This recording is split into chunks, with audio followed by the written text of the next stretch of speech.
Apa yang sebenarnya membedakan satu kapal perang dengan kapal perang lainnya ketika menghadapi konflik modern seperti Iran? Apakah hanya soal ukuran dan jumlah aset tempur, atau ada faktor yang jauh lebih mendasar yang sering luput dari perhatian publik? Ketika USS Dwight D. Eisenhower CVN-69 memasuki kawasan penuh ketegangan, banyak orang melihatnya sekadar sebagai simbol kekuatan militer Amerika Serikat. Namun bagi analis militer, kehadiran kapal ini bukan hanya soal unjuk kekuatan, melainkan sinyal perubahan dalam cara perang modern dijalankan. Yang dipertaruhkan bukan lagi sekadar dominasi udara, tetapi kecepatan, efisiensi, dan kemampuan mengendalikan tempo pertempuran sejak detik pertama. Untuk memahami apa yang benar-benar membedakan USS Dwight D. Eisenhower CVN-69 dari kapal induk generasi sebelumnya, kita tidak bisa hanya melihat ukuran lambung atau jumlah pesawat yang dibawanya. Analisis harus diarahkan pada bagaimana kapal ini mengubah keseluruhan pola operasi tempur. Ada beberapa elemen utama yang menjadi kunci. Pertama adalah EMALS, sistem peluncur elektromagnetik yang menggantikan katapult uap tradisional.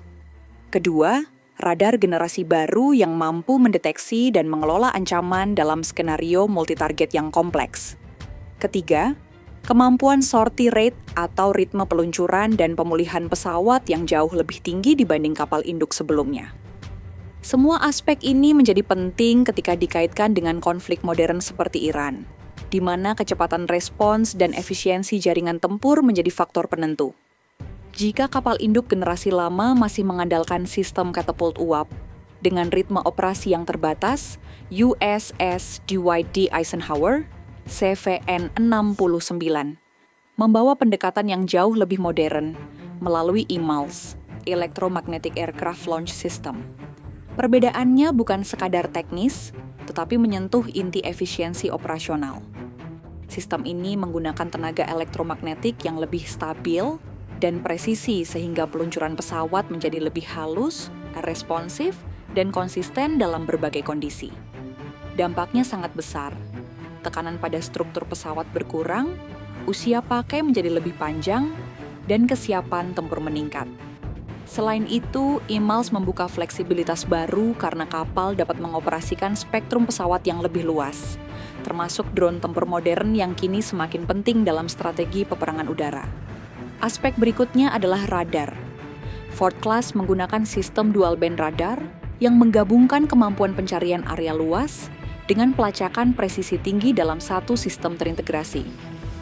Ini bukan sekadar peningkatan sensor, melainkan lompatan besar dalam cara kapal memahami medan tempur di sekitarnya.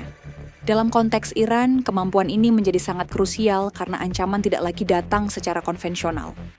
Ancaman bisa berupa rudal balistik berkecepatan tinggi, kawanan kapal cepat dalam jumlah besar, drone, hingga serangan asimetris dari berbagai arah yang sulit diprediksi. Sistem radar Ford memungkinkan deteksi lebih awal, pemrosesan target dalam jumlah besar secara simultan, serta respons yang lebih cepat dan terkoordinasi. Namun keunggulan yang paling jarang dibahas justru terletak pada kemampuan sortie rate.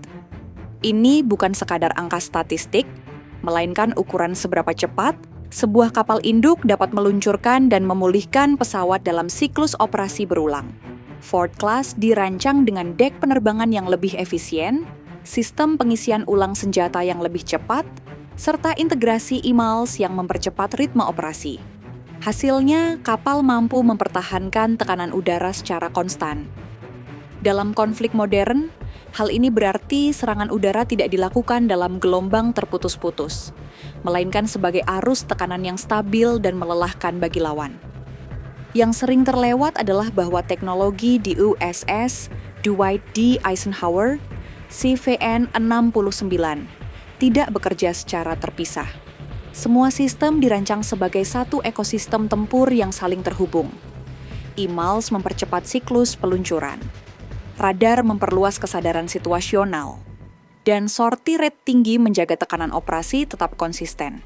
Inilah yang disebut sebagai efisiensi perang jaringan, yaitu ketika informasi, pengambilan keputusan, dan aksi militer berjalan hampir tanpa jeda. Dalam menghadapi negara seperti Iran yang mengandalkan strategi asimetris dan volume ancaman, keunggulan tidak lagi ditentukan oleh siapa yang memiliki kekuatan terbesar, tetapi oleh siapa yang mampu membaca situasi lebih cepat, beradaptasi dalam hitungan detik, dan menjaga momentum operasi tanpa kehilangan ritme.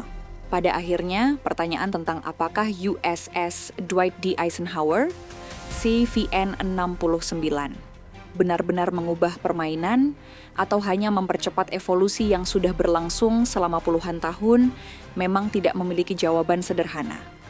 Yang berubah bukan hanya teknologinya, tetapi juga cara perang dijalankan. Dalam konflik modern, kemenangan tidak lagi semata-mata ditentukan oleh ukuran armada atau jumlah senjata, melainkan oleh kemampuan mengendalikan tempo pertempuran secara terus-menerus. Dan di titik inilah konsep yang dibawa Ford Class mulai menunjukkan dampaknya. Jika satu kapal saja mampu mengendalikan ritme operasi sebuah kawasan, maka pertanyaan berikutnya menjadi jauh lebih besar. Apa yang akan terjadi ketika sistem seperti ini dioperasikan dalam skala penuh dan tanpa kompromi?